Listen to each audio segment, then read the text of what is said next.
Bonjour à toutes et à tous, bienvenue dans le podcast La Sueur avec un invité de marque, Monsieur Faresiam. Bonjour Fares, comment ça va? Je crois qu'il y a eu pas mal d'actualités ces derniers temps. Oui, c'est vrai. Mais écoute, ça va et merci pour l'interview. Soit.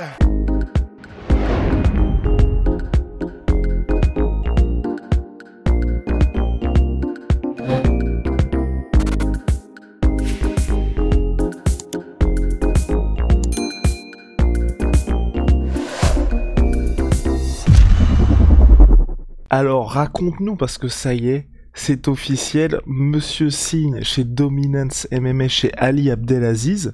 Alors, vas-y, tu veux qu'on... Vas-y, attends. Non, c'est parti. Tu veux recommencer? Non, juste ce moment-là. Vas-y, go. Hop là.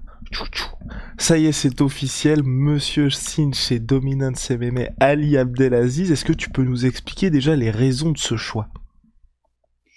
Alors, les raisons de ce choix ont été déjà purement professionnelles. Donc, parce que voilà, je vais évoluer dans ma carrière sportive.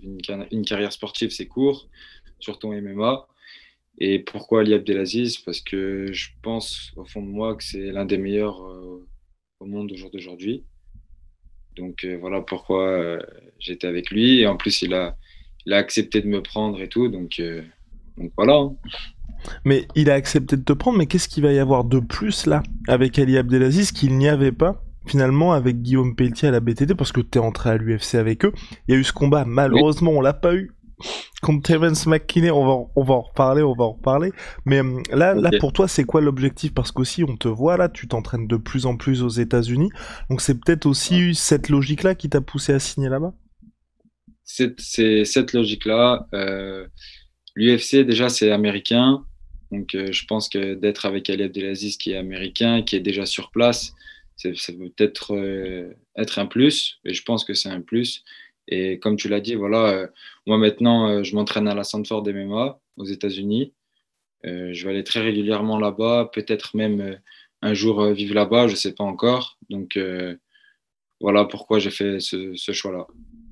Et aujourd'hui, est-ce qu'il y avait aussi peut-être, hein, je sais pas, une frustration de ton côté dans le fait que tu ne combattais peut-être pas très souvent? Parce que c'est vrai, t'es jeune, en pleine forme, mais t'étais à un combat par an jusqu'à maintenant.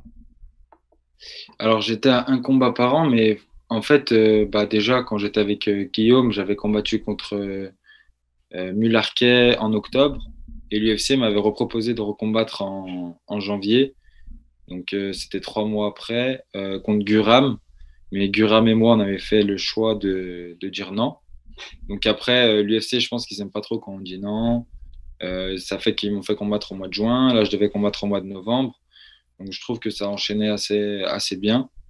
Et non, il n'y a pas cette frustration-là. C'est vrai que je suis jeune, mais au moins, ça me laisse le temps d'évoluer. Donc, c'est bien aussi d'un côté. Et plus globalement, là, sur cette signature-là, est-ce que t'as été approché par d'autres agences de management ou c'est toi qui t'es dit, j'ai envie d'aller chez Dominance MMA, chez Ali Abdelaziz? Alors, je me suis dit, j'ai envie d'aller chez Ali Abdelaziz, mais par respect pour Guillaume, j'avais décidé de pas en parler parce que voilà, je suis quand même reconnaissant envers la BTT et ce qu'ils ont fait pour moi. Donc, au début, je voulais pas en parler et après, il y a eu une petite fuite, je sais pas comment ça s'est passé. Et du coup, ouais, j'étais contacté par un management, mais j'étais déjà signé chez Ali Abdelaziz. Ok, et là, comme tu l'expliques, tu voulais signer aux États-Unis, donc là, ça y est, t'es à Sanford MMA, t'es avec Dominance. Là, est-ce que finalement le cap change dans le sens où toi, ton plafond a évolué, là, tu te dis maintenant, on va passer un palier aussi en termes d'ambition, d'objectifs pour 2022 et même pour le reste de ta carrière? Bien sûr, j'ai envie de dépasser toutes mes limites que j'ai eues à présent. J'ai envie de faire de bons combats à l'UFC, j'ai envie de tout casser, bien sûr. Et voilà, pour l'instant, ça va être. J'ai hâte d'être le 26 février, parce que j'avoue, j'étais frustré que mon combat il a été annulé. Mais voilà, on verra, hein. Donc voilà, donc tu vas revenir le 26 février. Voilà, bah c'est formidable, finalement. Ouais. Comment ça va se passer ta préparation? Parce que là, t'es de retour en France. Là, maintenant, tu vas te dire, 6 mois de l'année, t'es en France, 6 mois de l'année, t'es aux États-Unis. Comment ça va se passer concrètement? Alors, ma prépa, elle a déjà commencé parce que ce qui est bien, c'est qu'ils ont reprogrammé le combat en fait une semaine après l'annulation. Donc, ça a été assez rapide. Donc, je suis content de ça. Et la préparation, elle a commencé directement dès que j'ai su que c'était repoussé au 26 février. Et là, du coup, mon visa américain, le P1, il était mort. Du coup, j'ai dû en faire un autre. C'est ce qui a retardé le fait que je suis pas encore parti aux États-Unis. Mais là, ça a été accepté. Donc, prochainement, je vais partir aux États-Unis. Waouh, ça y est. Et pour toi, là, t'as expliqué que c'est important de signer à lui, enfin, on va dire d'être dans un environnement américain par rapport à l'UFC qui est une entreprise américaine. Sanford MMA, comment s'est fait ce choix-là? Parce que tu t'étais aussi entraîné par le passé à Ike et dans d'autres gyms, même t'étais allé aussi à la Team All Star, je crois, en Suède. Qu'est-ce qui t'a fait te dire, je vais aller à Sanford MMA avec Henri Hooft? Alors déjà, il y a un coach qui s'appelle Selman Barisha, qui est de la Suède. Il est de la Suède et de Miami. Il voyage souvent entre les deux. Et lui m'avait conseillé d'essayer ce club, la Sanford MMA. Il connaissait Henry Hooft, tout ça. Du coup, ils lui ont parlé de moi et Henry Hooft, il a dit que je pouvais venir quand je voulais, qu'il trouvait que j'étais talentueux. Et du coup, aussi avec mes coachs de France, Smaïl et Fater, on a dit, bah, allez, on va y aller, on va essayer. J'y suis allé, ça m'a beaucoup plu. Il y a une super ambiance là-bas, il y a beaucoup de gens de ma catégorie, c'est bien et en même temps c'est pas bien si on doit se combattre l'un contre l'autre. Mais franchement, c'était un super camp que j'avais fait. On a l'impression, quelque part, que toi, là, depuis le début de ta carrière à l'UFC, c'était un work in progress. On était dans une situation où tu testais beaucoup de choses. Est-ce que là, tu dirais que enfin, on a un Faresiam qui est entre guillemets un stabilisé et que tu vas pouvoir finalement donner le plein potentiel parce que aussi bien du côté management que sportif, là, t'es à fond investi dans une structure.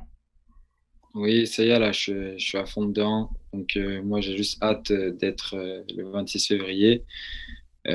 Bah, du coup, ça a été on va dire, une grande préparation de combat pour Terence. Donc, j'espère que le 26, ça va payer, quoi.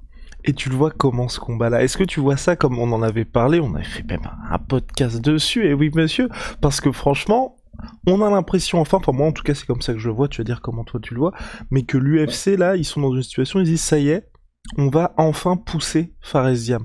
Dans le sens où tu vois, les combats que tu as eu jusqu'à présent, c'était des combats difficiles, mais pas contre des adversaires où en gros, quand tu gagnais, fallait être connaisseur et aussi supporter de Faresiam pour se dire bon bah ok, c'est un accomplissement, ça y est, on avance. Là, t'as un mec qui a de la hype, vous êtes tous les deux jeunes et un peu un délire Highlander, il peut en rester qu'un. Ouais, j'ai cette impression-là aussi. Je pense que l'UFC recherche surtout un gros combat chez les lightweight, on va dire les jeunes lightweight. Euh, je pense que c'est un combat qui est attendu. Donc, si l'UFC ont booké ce combat, c'est pas pour rien. Mais ça va payer. Je suis sûr que ça va payer. Et voilà, c'est un combat qui va pas être facile. Je pense va falloir être intelligent parce qu'il est quand même bon, Terence, et il est très agressif. Donc, on verra comment ça va se passer. Et tu vois ça comment concrètement? Parce que bon, là tu prends des pincettes, on va voir comment ça va se passer, mais j'imagine que t'as quelque chose en tête. Lui, t'as vu sur les réseaux sociaux, il est quand même assez chaud. Il a le record, mine de rien, du KO le plus rapide de l'histoire de la catégorie lightweight.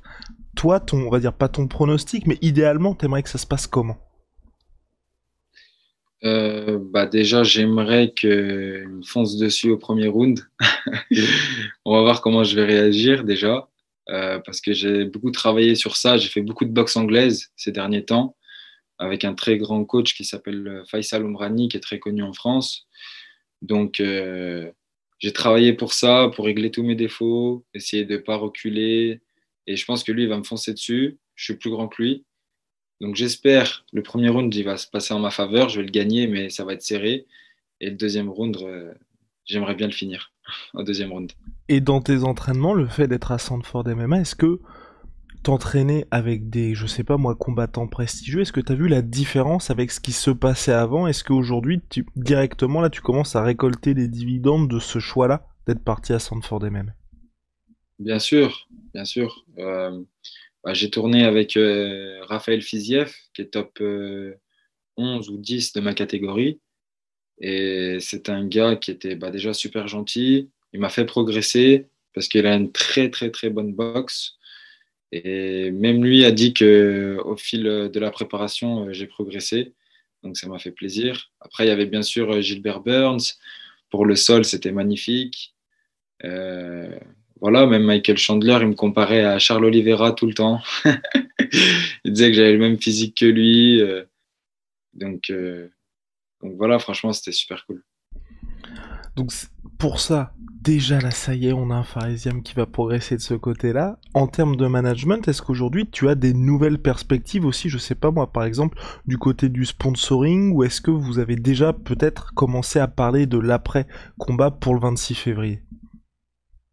Non, alors là, enfin si, on en a parlé, et justement, après ce combat, il y aura des négociations pour justement le deuxième contrat à l'UFC. C'est ça c'est bien. Donc j'attendais ça avec impatience. Donc j'attends mon combat qui se passe et après on verra. Et concrètement, comment ça se passe là pour l'instant avec chez Dominance MMA parce qu'il a une écurie énorme? Est-ce que tu traites directement avec Ali Abdelaziz? Parce que quand les gens pensent Faresiam a signé chez Dominance MMA, ils se disent bon bah ça y est, il est directement avec Ali. Bah ouais, je parle avec lui, il m'appelle des fois, je l'appelle aussi. Euh, et après il y a Ali Abdelaziz et il y a un autre gars qui s'appelle Firdaus. Lui, il m'aide aussi dans le management. Donc je lui envoie tous les papiers médicaux, tout ça pour qu'il les transmet directement à l'UFC. Donc ils sont deux. Et Ali, il a insisté pour dire que je peux l'appeler H24, qu'il est pas, c'est pas un gars qui a la grosse tête, qui parle pas qu'avec les grands, quoi. Donc ça, c'est bien d'avoir des humains comme ça. Et concrètement, les objectifs là, alors pour 2022, il y a ce combat du 26 février. Après, je sais pas, t'aimerais bien combattre 3 fois cette année. Est-ce que Ouais. Bobby Green est toujours en ligne de mire ou pas? Alors là, j'ai vu que Bobby Green, il combattait contre Nasrat Akparast, je crois une semaine avant moi, ou je suis pas si sûr. Mais ouais, il est toujours en ligne de mire. Après, on verra si l'UFC me le propose ou pas. Mais s'il me le propose, j'accepterai directement. Je pense que c'est un bon tremplin, Bobby Green. Et si je combats contre lui après le 26, après ma victoire du 26, et bah, ça sera un tremplin pour peut-être le top 15 ou peut-être juste avant le top 15. On a cette impression toujours, avec toi aussi qui en est l'exemple, que malgré tous les progrès qu'il peut y avoir en France, si on veut percer outre-Atlantique, à part quelques rares exemples, il faut aller justement aux États-Unis. Est-ce que toi tu dirais que t'es un cas isolé ou qu'aujourd'hui il y a toujours un gap entre ce qui se passe en France et ce qui se passe aux États-Unis? Ou c'est plus aussi toi aussi un côté peut-être un peu lifestyle qui fait que t'as toujours été attiré par les US? Ouais, j'ai toujours été, en fait, j'ai toujours, comme tu as dit, c'est lifestyle. J'ai toujours été attiré par les États-Unis. La ville où tu te trouves actuellement, bah, je l'aime trop. J'aurais aimé trouver un gym là-bas, mais c'est pas grave. Là, je suis à Miami, donc c'est très bien aussi. Euh, ouais, il y a ça. Bah, après, on peut dire que il y a de très bonnes structures aux États-Unis qui nous permettent d'évoluer, mais aussi il y a ce fait qu'il y a beaucoup, beaucoup d'athlètes. Et quand on voit qu'il y a des Russes qui s'entraînent là aux États-Unis, c'est que forcément, enfin, il y a beaucoup d'étrangers qui viennent.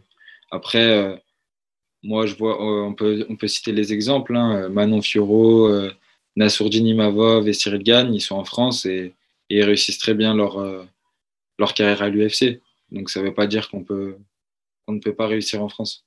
Et comment tu vas gérer, toi, ces périodes-là où tu ne vas pas être aux États-Unis? Parce que Miami, je pense aussi, mine de rien, pour toi, c'est un choix. C'est positif dans le sens où t'es beaucoup plus proche de la France qu'en étant sur la côte ouest. Mais sinon, comment Ouais. tu vas gérer ces périodes hors des États-Unis? Bah alors, je vais toujours m'entraîner avec mon équipe en France, ici à Lyon. Euh, et puis, voilà, on va s'entraîner et quand il y aura des combats. Donc, généralement, ce qui est bien avec le UFC, c'est qu'on sait 3 mois à l'avance qu'on va combattre. Donc, quand je saurai que j'ai une date, bah, je décollerai. Mais après, ça va pas m'empêcher aussi d'aller faire un tour au All Stars, puisque j'ai beaucoup kiffé aller là-bas. On en avait parlé avec mes coachs ici en France, de temps en temps, aller au All Star, puisqu'ils s'entraînent vraiment fort là-bas. Et après, de là-bas, partir à Miami. Et comment ça va se passer au niveau de l'organisation entre ta team en France et ta team aux États-Unis? Qui est ton head coach concrètement? Comment se passe le suivi? Comment ça va se passer lors des combats? Parce que j'imagine que ça aussi, il y a un arbitrage à faire entre les deux teams. Alors, ce qui est bien, c'est que c'est pas moi qui l'a fait, l'arbitrage. C'est carrément mes coachs de France qui l'ont fait. Ils ont passé la main à Henry Hooft. Ils ont clairement dit, toi, au jour d'aujourd'hui, c'est toi le head coach de Fares. Et voilà, nous, on sera là, toujours là pour l'aider. Mais clairement, en gros, on va dire qu'on est en transition. Il y aura encore mes coachs de France dans mon coin, mais avec comme head coach Henry Hooft. Parfait. Monsieur Faresiam, c'est tout pour moi aujourd'hui. Merci beaucoup d'avoir répondu à mes questions et aux questions que se pose finalement la France du MMA sur les raisons de ce départ outre-Atlantique là.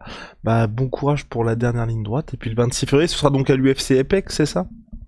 C'est ça, ouais. Ce sera l'UFC Apex. Et là maintenant, tu préfères vraiment quand il y a plus de public ou où ça te manque quand même un petit peu? Non, je préfère quand il y a le public. À l'Apex, il y a un peu de public, mais c'est vrai que c'est pas beaucoup. Mais j'espère que bientôt, ça sera tout open parce que je préfère quand même le public. Il y a plus d'ambiance. Ok, ok. Bon bah top. Merci beaucoup. Merci à toi.